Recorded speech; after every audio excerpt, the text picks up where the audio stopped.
I hate playing the baddie, and the reason why I don't like it is I like playing flawed characters and people who aren't likable and things that's always drawn to me. But whenever you're overtly evil, you teach the audience how to see what's evil about you.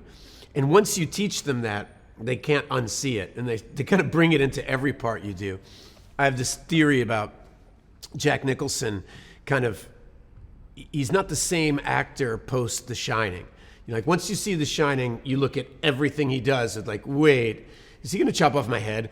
And so it changes the way an audience relates to you. So I kind of thought, I wouldn't want to do it.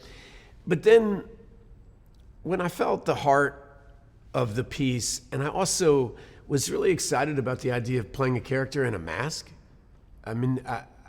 It seemed crazy to me. It seemed like some strange, abstract Greek theater piece. And the character became something I'd never done before. So the chance to do that with Scott, with a script that worked so well, it was an easy decision. I didn't really understand what he was going to do with the masks when I first took the job, because he hired this amazing artist to do the masks. And one of the surprises, I'd kind of read it imagining the mask to be singular. And Scott devised this plan where sometimes it's this half is covered, sometimes it's this half, sometimes it's this half, sometimes it's this half, sometimes he's smiling, sometimes he's frowning, sometimes there's no mouth, sometimes there's no eyes. The mask itself is working in this strange symbolic universe that, just even living through the pandemic now, we've all noticed how masks change the way we relate to people and what you see and what you don't see. One of my favorite Bob Dylan lines is, Scott loves this too, is that the great thing about wearing a mask is you know the person is telling you the truth. When a person doesn't have a mask on, you know they're lying.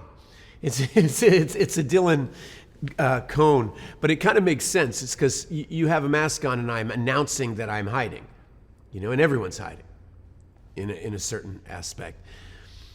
And so it was fun for me to devise what this person is hiding from. How did they become this damaged? It's always the people who've been tortured that torture others. And while the film isn't really exploring that, it became part of my job to create an entity that you could read a backstory into. The joy of doing a scary movie is I always like to picture a group of friends going to a movie theater at midnight on a Thursday at Halloween, or people having a sleepover party, and it's your job, like you're sitting around a campfire, your job to tell a scary story. There's a time in all our lives when it's fun to be told a scary story. That's what you want. You want somebody to say, hook me. And so you just get into that mindset and have fun with it, and you can't, at its simplest level, that's what it is.